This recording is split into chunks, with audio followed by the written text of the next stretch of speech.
What's up, guys? Liam here. Just, you know, coming at you with another video that doesn't really have a focus or path. You know, I'm pretty good at doing that. Just venting some thoughts about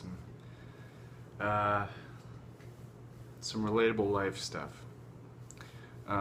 So today, what I've been feeling like I should get out and talk about is anxiety, you know, and not necessarily, you know, like little stressing, like anxiety, like anxious that, you know, anxious if you're gonna, anxious about tests or anxious about stuff that affect you that way. I mean, like almost like biological chronic anxiety, like, you know, the kind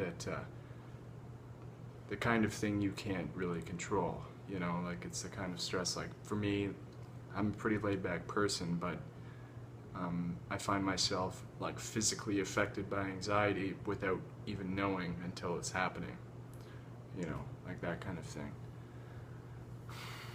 And I think that has a lot to do with maybe how, you know, things have gone through growing up, or, you know, family history of that kind of thing. I'm not the most educated when it comes to that, but I do know it's crippling to an effect that I'm sure many people many people can relate, you know, because there are many people, if not most people, that know exactly what kind of deep anxiety I'm talking about here. Yeah, it's kind of shit, to be honest with you, but it is manageable, and I kind of want to talk about how it's manageable. You've got to have a foundation in your mind to go to every time you get anxiety or anxious about anything. Like, it's a culmination of stuff too. Like, sometimes it'll just come from the smallest thing of all time, and then it latches onto every other stressor that could possibly be there in your life. You know what I mean? So it just builds, and then it becomes hard to like maintain it. But you've got to have like a foundation, something that grounds you and makes you, you know, really understand that it's not your life. Anxiety is not your life. It's not the be-all and end-all, and it's certainly not worth. It's not worth the poison it provides. You know what I mean? It's good to have it there because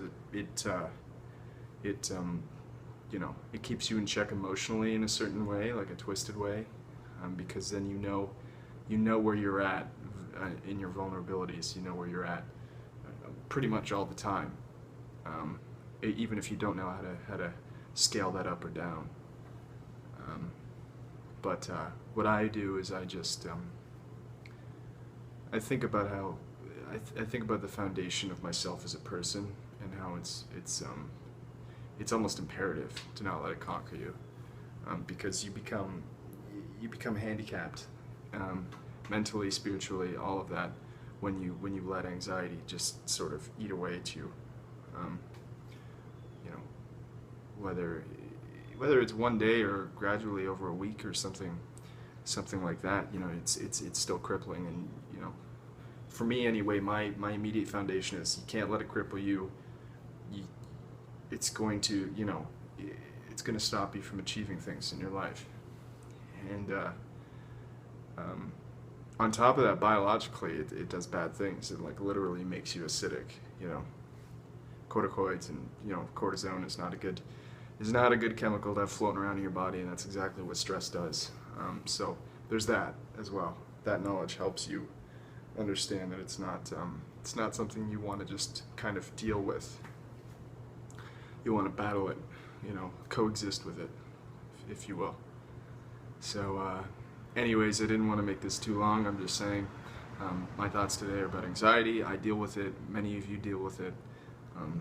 And I feel like a very simple thought to make a short video, I thought, you know, a kind of simple, a step for a solution would be finding a foundation. And for me, it's the fact that I know how imperative it is to exist outside of anxiety, because otherwise you almost become its lackey, you know. its sidekick, if you will. So you have to be the front runner. You have to keep it in check. And sometimes, and I know that there's medications and stuff, there's a whole medical side to all of this and severity levels and whatever, but for those of us that, have it, know that we can control it, you know who you are,